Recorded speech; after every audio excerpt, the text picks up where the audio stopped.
So let's talk about what Jesus taught on hell. Did he really teach on the topic of hellfire more than anything else? I've heard this claim a lot, so let's dig into it. After doing some research, the topic of hell is the third most common thing that Jesus talked about.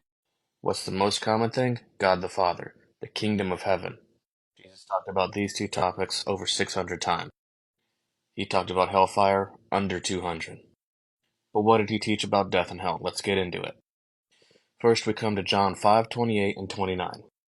Here, Jesus says, "Marvel not at this, for the hour is coming. Everybody in the graves will hear his voice.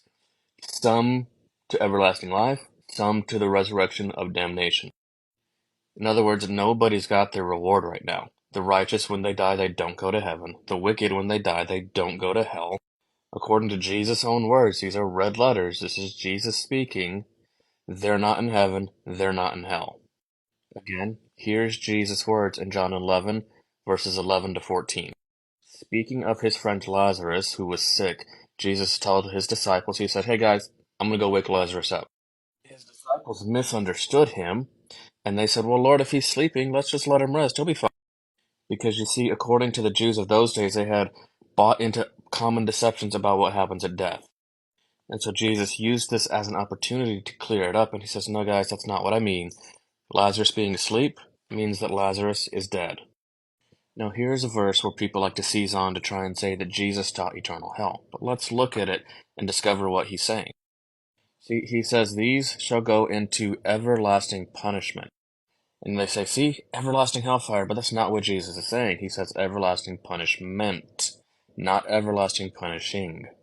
And when you compare Scripture with Scripture to the Apostle Paul that Jesus inspired, Paul says that the wages of sin is death, not everlasting fire.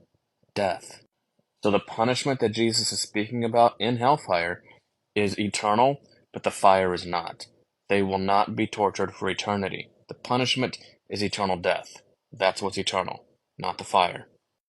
In Matthew 10:28, Jesus is saying, "Don't be afraid of people who can kill you, but cannot have anything to do with your eternal destiny."